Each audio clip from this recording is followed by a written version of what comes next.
en cuanto empiece a grabar. Ok, esperemos que Seley se vuelva a incorporar. Esta semana, como comentaba, ya entramos a la unidad número 2, que es la parte de red industrial Profidus. Y aquí está un poco lo que vamos a ver el día de hoy. Esta clase o esta unidad se divide en dos clases. Bueno, esta y la de la próxima semana, por eso es que algunas cosas todavía no les aparece a ustedes. Pero acá vamos a explicar, a detallar un poco más el tema 2. Aquí viene un video de cómo se realiza la conexión, en este caso el conector Profidus. Y también viene un video para lo que es las reglas de oro, en el caso de Profidus, para que lo vean después de esta conexión. Hay una pequeña tarea. En este caso tienen que investigar un poco de lo que hoy vamos a conversar para poder ejecutarla.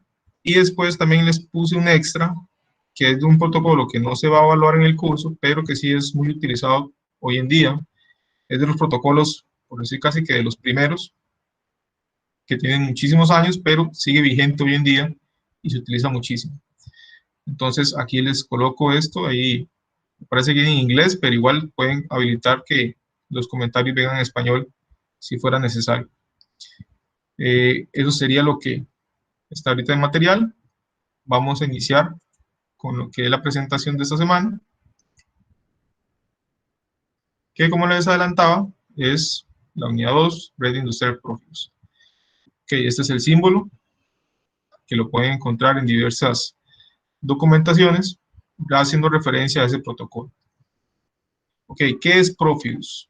Para ir entrando un poco más en la materia, Profidus es una unión de varias palabras, que en este caso es Process Field Bus, que en este caso lo que significa es bus de campo para procesos. Fue impulsado por fabricantes alemanes, en este caso ABB, AEG y Siemens, así como también Bauer, Danfoss, Müller, entre otros, y es un bus de campo abierto. ¿Se acuerdan que la semana pasada hablamos de esto, que uno eran abiertos y otros eran propietarios? Ok, este es abierto, quiere decir que cualquier persona, cualquier empresa puede utilizarlo. No tiene que pagar una licencia para poder usar el protocolo. Y puede implementarse en diversas áreas de control. Este protocolo se encuentra estandarizado con la norma DIN 19245 desde el 91 y después en el 96 fue incluido por el CNELEC, que es parte de un organismo de las normas europeas, con la 50.170. Esto proporciona un gran nivel de confianza para el usuario, tanto para nosotros como para las empresas que deciden utilizar este protocolo, porque al estar estandarizado, da mucha seguridad de que todo el mundo va a poder comunicarse con todo el mundo, en este caso mientras usen ese protocolo, porque ya este estándar es una garantía de que la mayoría va a poder funcionar correctamente, sin necesidad de ajustes especiales. ¿Cuáles versiones tenemos de lo que es Profidus como tal? Ok, de las versiones que tenemos está Profidus DP, Profidus PA y Profidus FMS. Las versiones son como diferentes estilos o tipos y en ellas tienen diferentes características. Entonces, por ejemplo, Profidus DP, en el cual nosotros vamos a profundizar, es utilizado mucho para periferia descentralizada y utiliza la topología maestro-esclavo. ¿Qué es esta cuestión de periferia descentralizada? Ok, si acuerdan ustedes del laboratorio, en este caso de automatización, ahí en la UTN, que está el PLC y está en un rack, donde están todos los módulos, pero adicionalmente hay otro módulo que está aparte y que tiene con dos módulos adicionales de entradas. Bueno, eso ahí está junto, pero en muchas ocasiones ese rack o ese módulo, que es de periferia descentralizada, puede estar a cientos de metros o puede estar a varios metros en otro panel. Al final, para el PLC es como si estuviera todo junto, pero está descentralizado, está fuera de su ubicación central o centralizada. Entonces, por eso se le conoce como periferia descentralizada. También tenemos el Profidus PA, que es compatible con el DP, pero está desarrollado para áreas con riesgo de explosión. Entonces, en este ejemplo que vemos acá, aquí tenemos las tres versiones de Profidus, donde este cable en azul es el caso del Profidus DP. Este que está como celeste es Profidus PA. ¿Y por qué está PA aquí? Porque probablemente en esta zona hay vapores que pueden ser, en este caso, que pueden producir una explosión, y por ello se ocupa ciertos equipos especiales para riesgo de explosión. Entonces, por eso es que no puedo utilizar un Profidus DP común y corriente, sino que tengo que utilizar esta versión que maneja potencias más bajas y por lo tanto un corto no va a producir un arco, una chispa que va a generar una explosión o una posible explosión. Entonces, los conectores son diferentes, la forma en que se conectan a ellos es también un poco diferente y el protocolo tiene una versión diferente que se llama PA. Para este protocolo, trabajar con la otra red, que no es para áreas de riesgo de explosión, se ocupa un elemento que se llama el acoplador, o el coupler.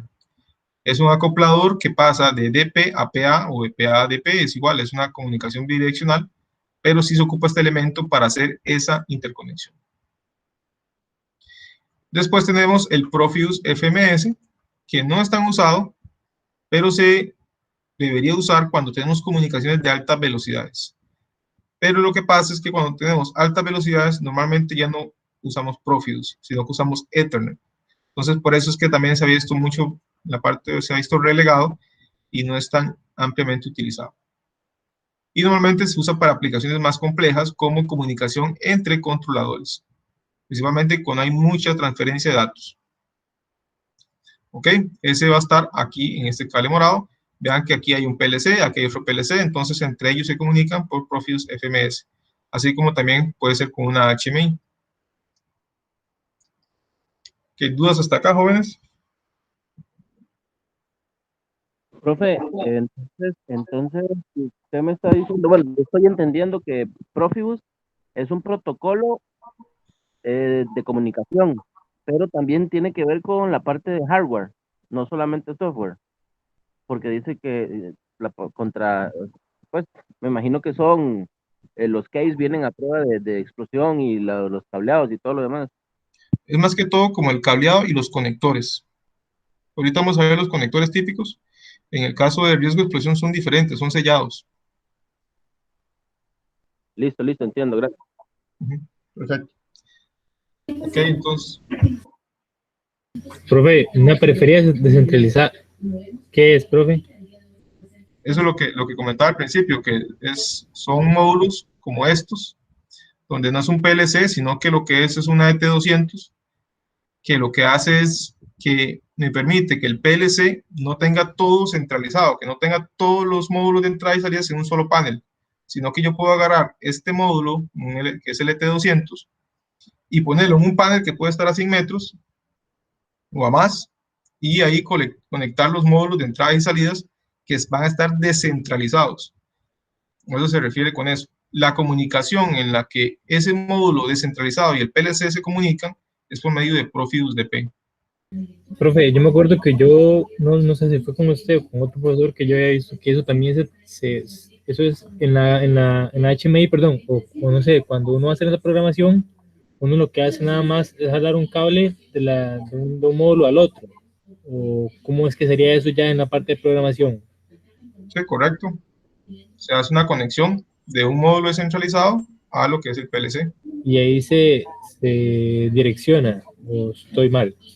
Sí, digamos, ahí ya esa comunicación, eso lo vamos a ir viendo un poco más adelante, Okay. pero cuando se dan esos enlaces en el TIA Portal, uno pone las direcciones y ya accede a esas. Cuando el PLC usted le dice una dirección P, W, no sé qué, vamos, ya con la P, normalmente ya él sabe que eso es una dirección descentralizada y va a buscar el módulo que contiene esa dirección.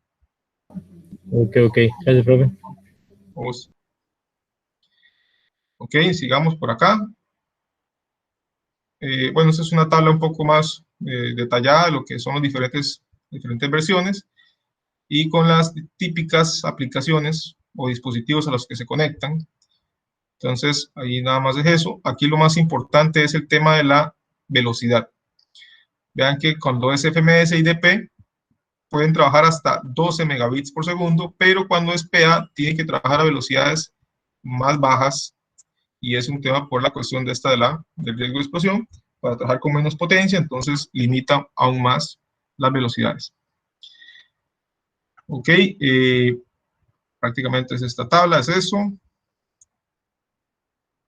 Ya entrando un poco en cada una de ellas, más en detalle, el Profibus DP diseñada especialmente para comunicación entre los sistemas de automatismos y las entradas y salidas distribuidas, era lo que hablamos ahorita.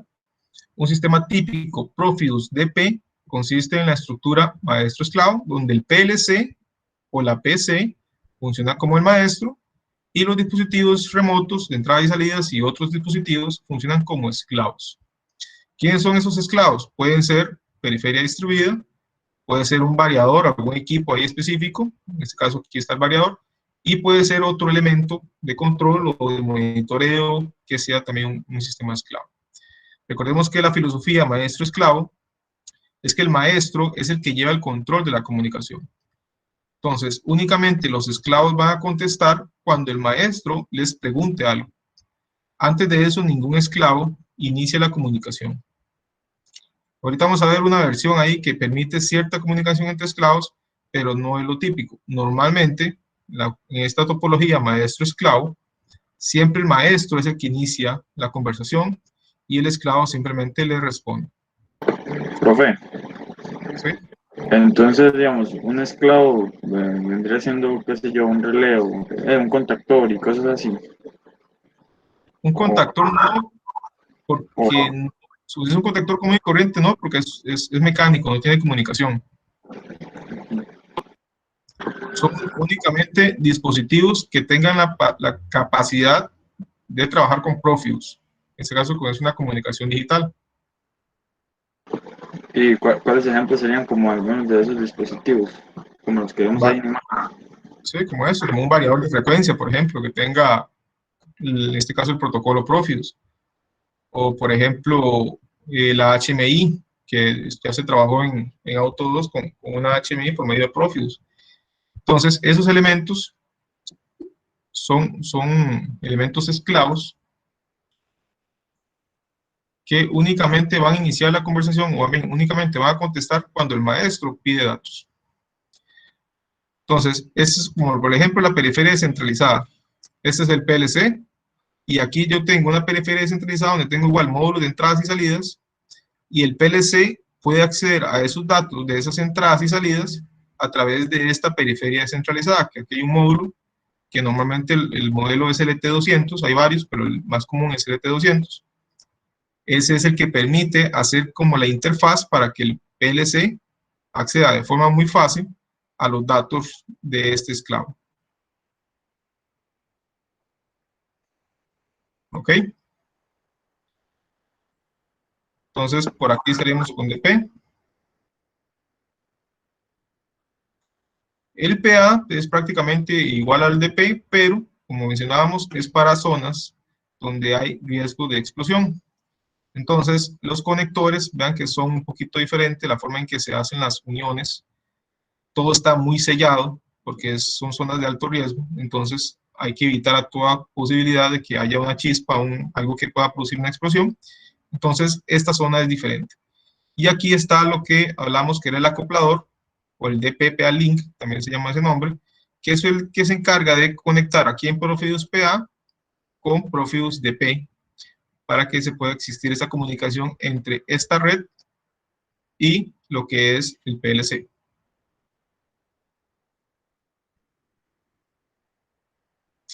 Y ya la última de las versiones es Profibus FMS, que su principal objetivo es comunicación entre PLCs, sistemas SCADAs, HMIs, entre otros.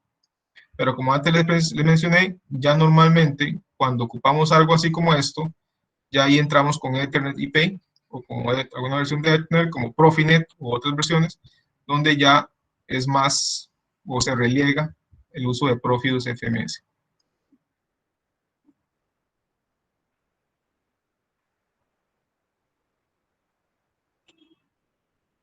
Ok, siguiendo con o profundizando con el DP, con Profibus DP, esta es una arquitectura, o para dar un ejemplo, de cómo es que trabaja esta red.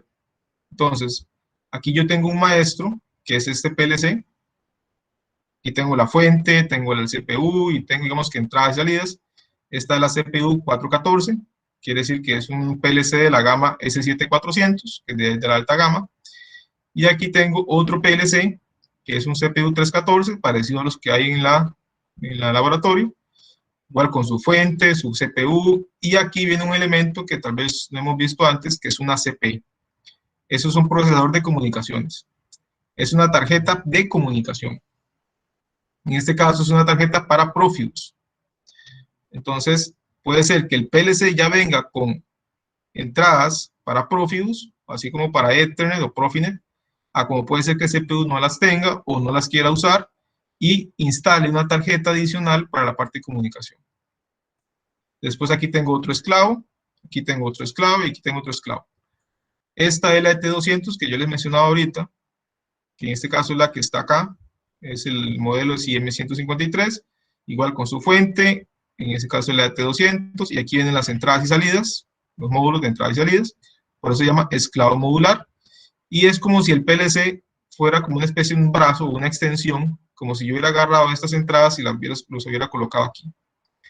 Es algo equivalente, no es lo mismo, pero es algo equivalente. Por eso se llama periferia descentralizada. Entonces, de estos de acá, que son todos esclavos, hay ciertas particularidades. Este esclavo, que está aquí, si ustedes ven, igual tiene una CP, tiene un CPU, y a este se le conoce como un esclavo inteligente. ¿Por qué un esclavo inteligente? Porque no es un equipo como un driver que simplemente lo que hace es obedecer, nada más le llega una solicitud y él contesta, sino que este esclavo, además de que recibe datos o recibe órdenes y él contesta, también tiene otra red abajo, donde él es el maestro. Entonces vean que aquí hay otro elemento que es otro esclavo, DP, puede ser un variador, o puede ser un medidor, o puede ser una válvula con Profibus, o puede ser cualquier cosa que tenga ahí Profibus.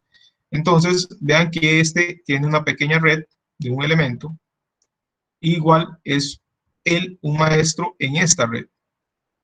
Pero para esta red de arriba, él es un esclavo. Entonces hay que tener esa jerarquía, con esos detalles, porque este esclavo no sabe que existe esta red. Él únicamente ve la red en la que está conectado. Si por alguna razón, ejemplo, este CPU, que es el maestro, quiere obtener datos de este esclavo, el procedimiento sería que él le mande la consulta a este esclavo inteligente y el esclavo inteligente le mande la consulta a su esclavo, este le contesta y este le contesta al maestro. Esa sería la forma. Profe, permiso. ¿Perdón?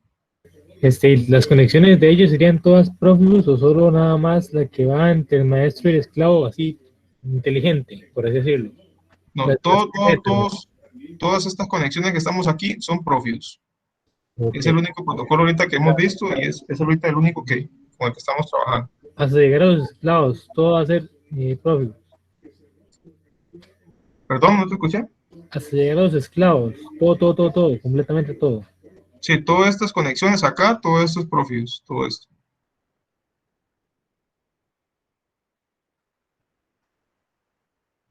En este caso específico, Profibus DP. Ok, ese sería un ejemplo de una red Profibus, en este caso donde hay comunicación, ¿verdad?, entre todos estos dispositivos, para lo que es el control. Profe, disculpa, una consulta. Ahí el S7300, ¿en qué configuración está? ¿En maestro? ¿Cuál? ¿Estos de acá?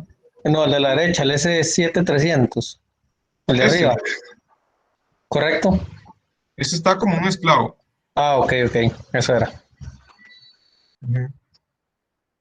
Recordemos que en una red, lo normal, porque hay excepciones, pero para no enredar mucho el asunto, siempre hay un único maestro. Sí, de hecho por eso te preguntaba, porque te iba a hacer esa misma consulta, porque como lo vi arriba creí que era maestro, entonces te iba a consultar que si podían existir dos maestros, porque solo había visto, o sea, de aquí para atrás solo había visto uno. Sí, sí pueden existir, pero ahí se tiene que pasar un token ahí como lo que hacen es como se pasan la corona, por así decirlo. Un momento uno es el maestro y después el otro es el maestro y se están haciendo ese traspaso, pero lo normal es que siempre exista un único maestro. Y lo normal en este tipo de redes es que el maestro va a hacer un PLC y los esclavos normalmente pueden ser otros PLCs, pero normalmente son equipos un poco menos inteligentes, como variadores, como actuadores, como sensores, de ese tipo.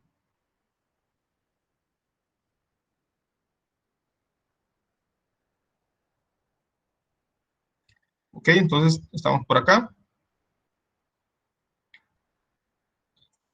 En Profibus también hay tecnologías de transmisión. Normalmente lo que nosotros hemos usado con ese cable morado que ustedes han visto ahí en el laboratorio, los que han tenido la oportunidad de estar ahí, es un cable, un cobre, es un par de cobre trenzado, apantallado. En este caso, el protocolo que usa es el RS485 y las velocidades que él permite es 9600 kilobits por segundo hasta 12 megabits por segundo. Normalmente trabajamos a máxima velocidad y soporta hasta 32 estaciones o más si se utilizan repetidores. Entonces, vean que hasta 32 estaciones. Ahí hay ciertas consideraciones. Cuando el cable es muy largo, cuando hay ciertas circunstancias que pueden atenuar estas velocidades, lo más común o lo más recomendable es utilizar repetidores. Los repetidores lo que hacen es amplificar la señal, la reciben, tal vez una señal ya atenuada, un poco debilitada, la reparan, la amplifican y la devuelven, obviamente por el otro camino. Entonces, eso es lo que hace un repetidor. Eso me da mayor estabilidad a lo que es la red. Entre las opciones o tecnologías de transmisión también está la MVP, que es la Manchester Coding. Igual es para una velocidad muy fija, como la que vimos en el Profibus PA. Está la versión IS para intrínsecamente seguras, en zonas clasificadas. Ya es para ciertas versiones muy específicas, más que todo en ciertos lugares que son más restringidos, más restrictivos en la parte de seguridad. Y también existe la opción de fibra óptica, ya sea en fibra vídeo, ya sea multimodo o monomodo, ya para mayores distancias. Entre los datos técnicos, tenemos el estándar, el profil, ya vimos la norma, el método de acceso es paso por testigo con maestro-esclavo, las velocidades ya también las conocemos, el medio de transmisión vimos que puede ser eléctrico con el cable cobre, puede ser óptico, y también hay una versión infrarroja, que yo nunca la he visto, pero se supone que hay. El número máximo de nodos que yo puedo conectar aún con repetidores es hasta 127 nodos. No más de 127 dispositivos puedo conectar en una red Profibus. Eso es importante. Igual no creo que vayamos un día a llegar a superar ese límite, y si lo necesitáramos superar, probablemente ahí tendríamos que utilizar otro maestro y otra red separada para poder superar esta cantidad de elementos, lo cual no es normal. Normalmente la cantidad de dispositivos no va a superar los 50. Normalmente, puede haber excepciones, ¿verdad? Pero normalmente no va a superar eso. El tamaño de la red, si es eléctrica, hasta 9.6 kilómetros. Obviamente va a depender de la velocidad que estemos usando, de estas velocidades que estamos hablando acá. Y en óptica, pues hasta 150 kilómetros, igual dependiendo de la velocidad.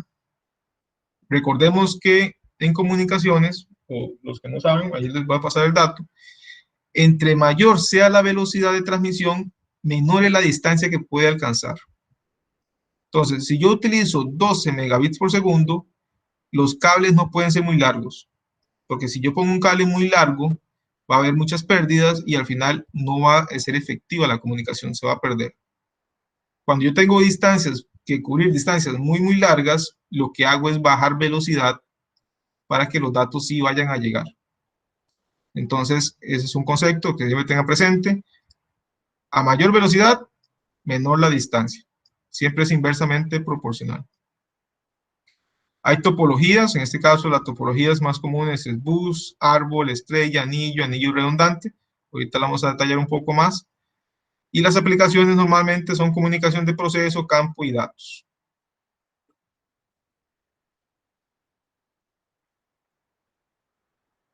¿Hasta acá alguna consulta, jóvenes?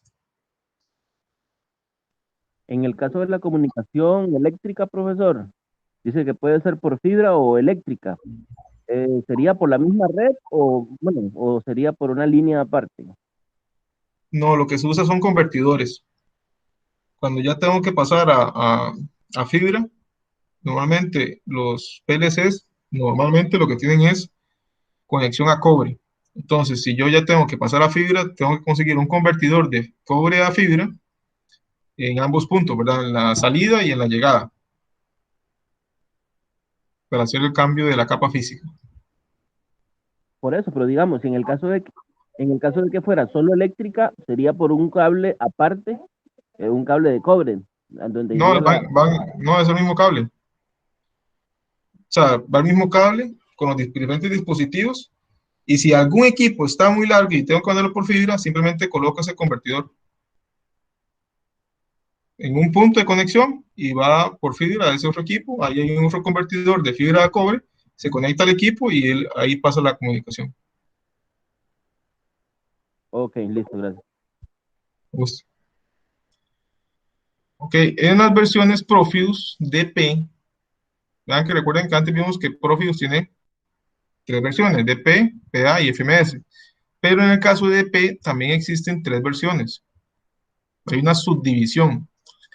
Está la DPV0, DPV1 y DPV2. La V0, la más común, es la que provee funciones básicas, incluyendo transferencia cíclica de datos, diagnóstico de estaciones, módulos, canales y soporte. Las interrupciones. Este es el que normalmente se utiliza. Pero también existe la versión V1, que agrega una comunicación acíclica de datos, orientada a la transferencia de parámetros, operación y visualización. Entonces, más enfocada a la parte de HMIs. Y la de PV2, que es la que permite comunicaciones entre esclavos, que esa era la opción que yo les comentaba, que es la única forma en que dos esclavos se hablen sin necesidad que un maestro intervenga. Y eso está orientada para lo que son los drivers, para los variables de frecuencia, cuando se requiere sincronización entre ejes, que para evitar más retardos, para evitar un intermediario, como sería un maestro, ellos se hablan directamente entre ellos dos. Esa es la única opción para el caso de DP V2. Pero igual no es tan común. Normalmente cuando yo tengo que comunicarme entre drivers y la parte de sincronización, ya se usan otros protocolos más especializados en la parte de motion, que es esta parte donde es la comunicación con drivers. Casi que es otro curso aparte, la parte de motion, la parte de movimiento, es otra cosa completamente aparte y es una especialización incluso.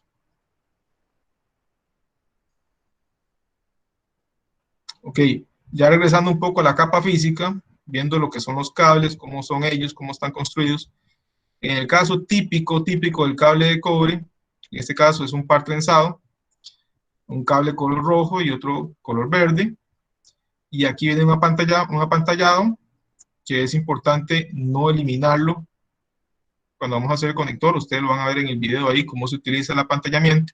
Porque lo que ocupamos es evitar que el ruido electromagnético vaya a generar distorsiones o afectaciones a las señales, porque entonces habría problemas de comunicación.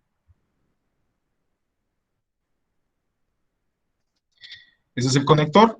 Ese es el conector para el Profibus DP. Recordemos que si fuera PA, sería otro conector sellado, más robusto, más de uso pesado, y completamente sellado para evitar cualquier, en este caso, que haya cualquier riesgo de explosión. Entonces, así es como se ve el conector. Aquí es como se ve internamente. Vean que lo que hace es que el cable entra, hace un puente internamente y se devuelve al siguiente punto. Él siempre hace esa conexión. Esa se llama una conexión llaman como daisy chain o cadena de daisy, que lo que hace es agarrar, conecta aquí internamente y sale. Igual, vean que la conexión va hacia el PLC o hacia el dispositivo esclavo por medio de estos puntos de acá, con este conector de B9, y de esa manera es que se establece la comunicación con el equipo y con los demás. Todos van como en serie. ¿Ok? Vean que aquí está la distribución de los pines. No todos se usan. Los principales siempre van a ser el B-line y el A-line, donde van los datos. y también lo que es el shield, lo que es la tierra, aunque este es un voltaje que se llama voltaje flotante. Ahí pueden ustedes investigar qué es esto de voltaje flotante. Es algo que es propio del protocolo RS485, que es en el que se basa el Profibus DP. Ok, entonces ese sería el conector. Ahí está el video para que profundicen un poco más en cómo es que se construye.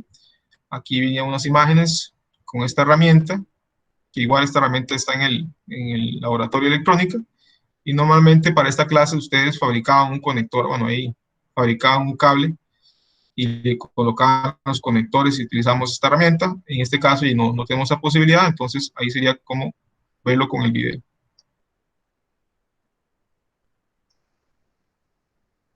Algo importante Una en la pregunta, parte...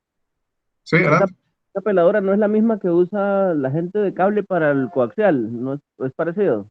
No, es diferente, es parecida, pero es diferente. Ok, Esta ok.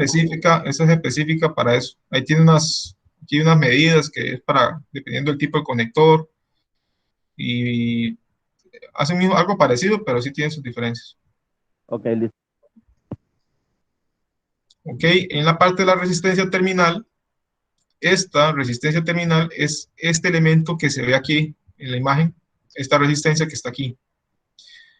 Esta resistencia terminal se usa para evitar o para garantizar de que las señales viajen sin rebotar. Ustedes pensarán, ¿qué es eso? ¿Qué es eso de rebotar? Ok, tal vez ahorita no les quede mucho el concepto, pero después, cuando lleguen el curso de comunicaciones, van a ver que las señales, cuando viajan por un cable y se topan con una alta impedancia, lo que hacen es una especie de oscilación y generan un ruido de interferencia. Entonces, por eso también es que se utilizan unas resistencias de acoplamiento, en este caso son estas, que tienen que ser muy similares a la resistencia del cable, pero al final, para no enredar mucho el tema, porque igual ustedes eso lo van a desarrollar más adelante, lo que se hace es que se pone o se habilita esa resistencia terminal al inicio de la red y cuando la red finaliza. En esos puntos es que se activa. ¿Cómo se activa esa resistencia terminal? Bueno, hay los conectores, pueden tenerlo aquí abajo un interruptor o pueden tenerlo aquí arriba, es una especie de palanquita que lo Profe, que permiso. hace es...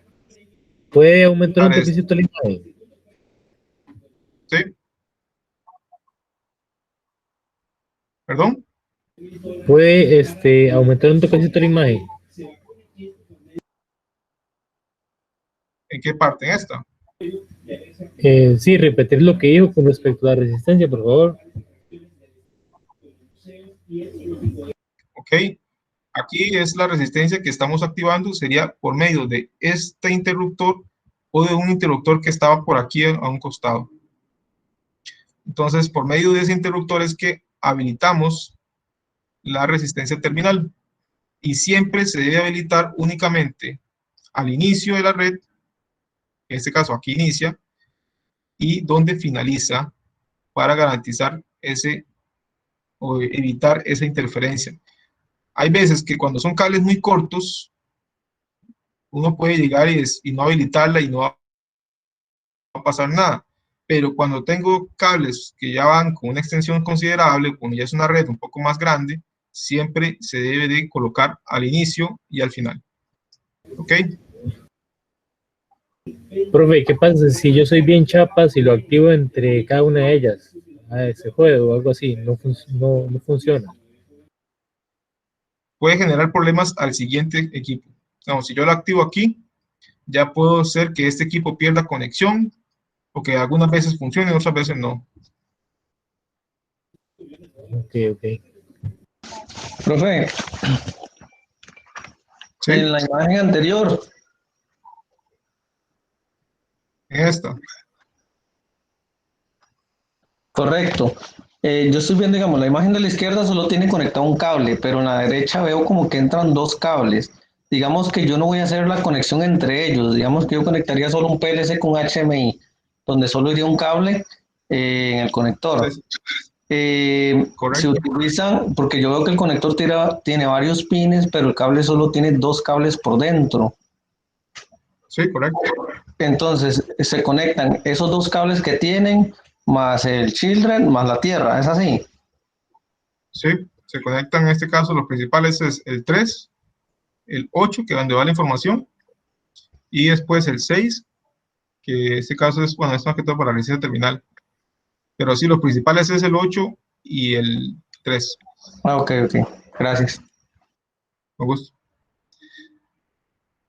Ok, entonces, cuando yo solamente quiero conectar dos equipos, como preguntaba antes el compañero, solamente se ocupa de un cable y dos conectores. Pero cuando yo quiero conectar tres, por ejemplo, ya sí tengo que hacer esta conexión donde un cable entra y el otro sale. Entonces, para que ya puedo conectar los tres equipos. Y si ocupo conectar más, como en este caso, vean que entonces aquí es un cable que el conector tiene, uno entra, uno sale, otro entra, otro sale, uno entra, otro sale, y aquí solo entra. Entonces, eso se le conoce como daisy chain, o esa es la configuración en la que se está conectando los equipos.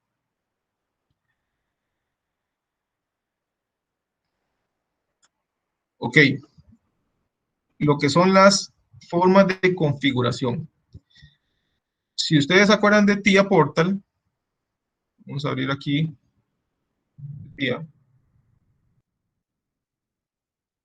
Ustedes se acuerdan de TIA Portal y vamos a la parte de hardware, únicamente encontramos, si no hemos hecho nada, si no hemos agregado nada, únicamente encontramos equipos de la marca Siemens. Pero lo normal es querer trabajar con otros equipos y que no son de Siemens, son de otras marcas, y poderlos conectar a mi PLC, a mi red Profibus, para poder comunicarme con ellos. Pueden ser ejemplos de un variador de otras marcas, o pueden ser HMIs de otras marcas, o puede ser cualquier otro equipo que sea de otras marcas, pero siempre y cuando lo importante es que hable Profibus. Entonces, acá, en la parte, viendo la parte de redes, y aquí donde está el catálogo, aquí únicamente yo voy a encontrar lo que son dispositivos de Siemens. Pero cuando ya yo quiero conectar de otras marcas, ¿cómo lo jalo acá? ¿Cómo hago para que aquí me aparezca? Y ahora sí yo pueda agarrarlo y pueda ponerlo acá y poder conectarlo y poder configurarlo. ¿Cómo se puede hacer eso? Para eso existe lo que son los archivos GSD. Los archivos GSD son archivos de texto que tienen las características y la configuración del dispositivo que representan. Ese archivo no es que me va a permitir que yo desde TIA Portal pueda programar a ese equipo de la marca X, sino que en el TIA pueda verlo y pueda tratar, en este caso el PLC, de saber cómo se va a comunicar con ese equipo. Entonces hay que tener ese cuidado, no es que yo voy a poder programarlo, simplemente es que este archivo me da los detalles de ese equipo que yo quiero agregar. Entonces es importante saberlo con él, no es que nos vamos a comunicar con él. Entonces, por darles un ejemplo, que esa es parte de la tarea. Yo quiero conectar a mi red Profibus a este dispositivo, que es un DataStation Plus. Este es el dispositivo, es un convertidor de protocolos, y yo quiero conectar mi PLC a él. Entonces, como él habla Profibus, yo quiero meterlo dentro de TIA Portal. Yo quiero que aquí me aparezca y puedo conectar acá y puedo conectar a esta red. Entonces, lo que voy a hacer es buscar el archivo GSD. Normalmente ese archivo yo lo puedo encontrar acá en la parte de soporte, en alguna parte de la página del fabricante. Yo quiero hacer por acá.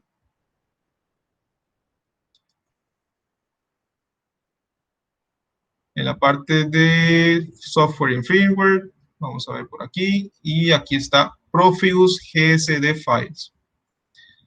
Entonces, ya entro por aquí, y aquí me aparecen las diferentes opciones, y entre esas me aparece aquí que dice DataStation Plus Modular Controller.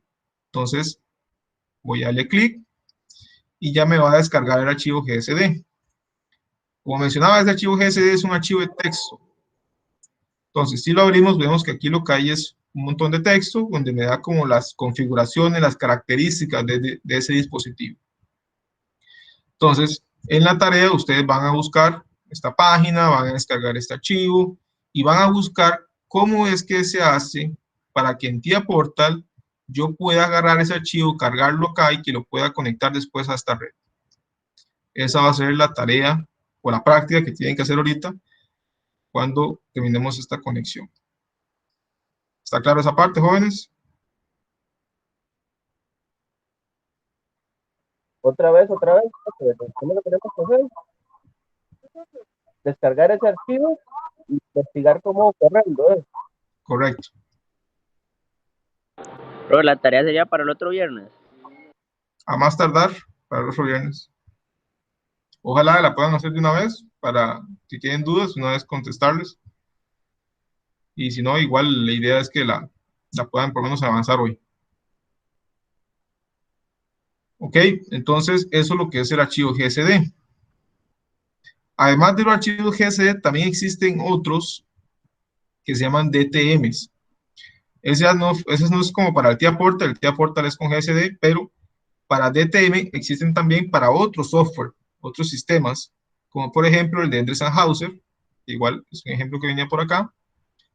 Endress & Hauser, que es un fabricante también de equipo industrial y instrumentación muy conocido a nivel mundial, tiene esta herramienta que se llama Filker. Okay, con esta herramienta yo puedo configurar dispositivos, equipos, instrumentación. Por medio de este software puedo configurarlo, ya sea de la marca Endress & Hauser o puede ser de otras marcas. ¿Y cómo hago eso? Bueno, tengo que ir a buscar en cada fabricante el archivo que se llama DTM. Ese archivo, igual, es un archivo parecido como el GSD que vimos, y se lo agrego al software, y ahora sí ya puedo comunicarme con ese dispositivo que habla Profibus y puedo configurarlo. Entonces, de esa manera es que trabajan estos archivos para lo que es esa configuración y programación de equipos. En este caso, sí me da un acceso al equipo como tal, a diferencia del de GSD de Siemens, que no me da un acceso, simplemente me permite incluirlo dentro del TIA Portal para poder trabajar con él. Pero cuando yo ocupo programar ese equipo, por ejemplo, cuando yo ocupo programar la red, este Data Station, que estamos viendo antes, cuando yo ocupo programarlo a él, o configurarlo y demás, ya tengo que usar un software aparte, que es un software propio del fabricante, que en este caso se llama Crimson, que es otro software. Entonces, a eso es lo que quiero que quede claro, cómo integrar, en este caso, dentro de las diferentes marcas que existen, cómo integrarlos para que puedan trabajar con el protocolo Profibus. ¿Qué otras opciones tengo? Bueno, puedo hacerlo manual. Hay otros casos, por ejemplo, donde yo tengo un PLC y tengo de otra marca, cualquier marca, y tengo un variador de otra marca. Entonces, en este caso, tengo que hacer la configuración independiente, tengo que hacer la configuración en el PLC por aparte y después la configuración en el variador por aparte para que se puedan comunicar entre ellos. Recordemos que para que se dé la comunicación no solamente es que hablen el mismo idioma, o sea, que en este caso los dos hablen Profibus DP, sino que también hay que asignarle las direcciones correctas, que decirle al PLC, PLC, usted se va a comunicar con un dispositivo que tiene la dirección 3 o 4 o 5, la que sea. Entonces llegar a ese variador o a ese equipo y decirle, usted tiene la dirección 3. Y a decirle al PLC, ok, PLC, usted va a comunicarse con el dispositivo que tiene la dirección 3, la velocidad que van a trabajar es tal, variador, usted la velocidad que va a trabajar es tal, para que se dé esa comunicación entre los dos equipos. Entonces, a ese nivel, hay que ir trabajándolo para que se pueda dar esa comunicación. ¿Ok? Ya para finalizar, lo que es la parte de las topologías, que antes lo mencionaba. Existen diferentes topologías para lo que es, en caso de Profibus, y también de muchas redes de comunicación. Estas topologías no es algo exclusivo de Profibus, sino que es algo general. Entre ellas están bus lineal, lo que es el árbol, lo que es anillo, anillo doble. ¿Cómo se ve eso acá? Bueno, cuando vemos esta conexión que está aquí, y aquí están las direcciones, la dirección de cada uno de sus dispositivos, vemos que van como una especie de bus serial. Entonces, a ese se le conoce como bus. Si yo a este dispositivo acá llevo un cable, igual Profibus, y lo conecto al primero, ya eso se convierte en un anillo. Y si yo agarro y pongo otro anillo paralelo a este, que esté ahí nada más de respaldo, ese se llama anillo redundante, porque tengo un equipo o algo que está redundante, que en caso de falla yo puedo quitar ese anillo, poner el otro. Es como un backup. Este que está aquí abajo, si logran ver, aquí sale una línea y sale otra. Entonces, aquí tengo como una especie de ramas y aquí tengo otra rama. A esto se le conoce como topología en árbol. Entonces, son diferentes formas de conectar los dispositivos y a eso se le conoce como topología. Es algo que igual vamos a detallar más con otras redes, como la parte de Profinet, que ya se detallan más opciones de tipo de topologías.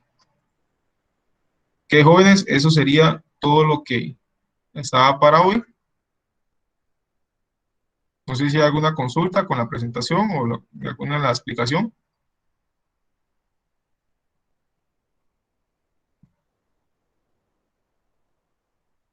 Yo tengo una pregunta, profe. En esa parte de comunicación, digamos, cuando hay equipos con peligro de explosión, ¿no es mejor o no hay una opción para hacerlo inalámbrico, la comunicación, como Sí, radiocontrol, algo así? sí, claro. Sí, hay muchas opciones. Mm, ¿Algún ejemplo, algún nombre? ¿De qué? Para la parte de comunicación.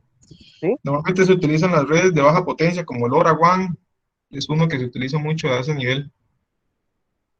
Ok, perfecto. Gracias. ¿Sabes? Ok, jóvenes, entonces recuerden la tarea. Ojalá practicar de una vez para salir de eso, ver los videos que están ahí. Y yo quedo aquí al pendiente para cualquier consulta o duda que tengan hasta las 9:30.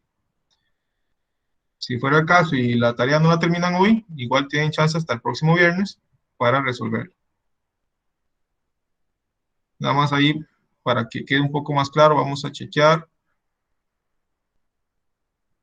la tarea. Vean que es buscar el procedimiento y realizar un pequeño documento presentación con los pasos. Ese documento no es un manual muy detallado, ¿verdad? Simplemente es pantallazos, capturas de pantallas, un poquito de texto ahí, para que ustedes se vayan acostumbrando a lo que es investigar, cómo hacer cosas, en este caso a nivel de la automatización, que es importante que todo ingeniero tenga esa capacidad autodidacta, y también que aprendan a hacer sus procedimientos para tenerlos ahí como respaldo para cuando tengan que repasar o que tengan que volver a ejecutar el mismo proceso. Profe, ¿Sí?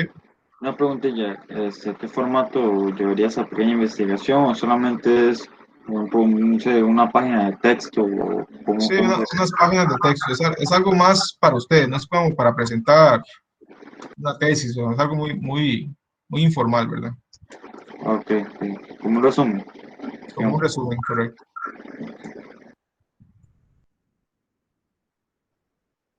Ok, entonces quedaremos hasta acá. Ahí recuerden nada más el WhatsApp, si tienen alguna consulta o duda. Y quedo al pendiente, jóvenes.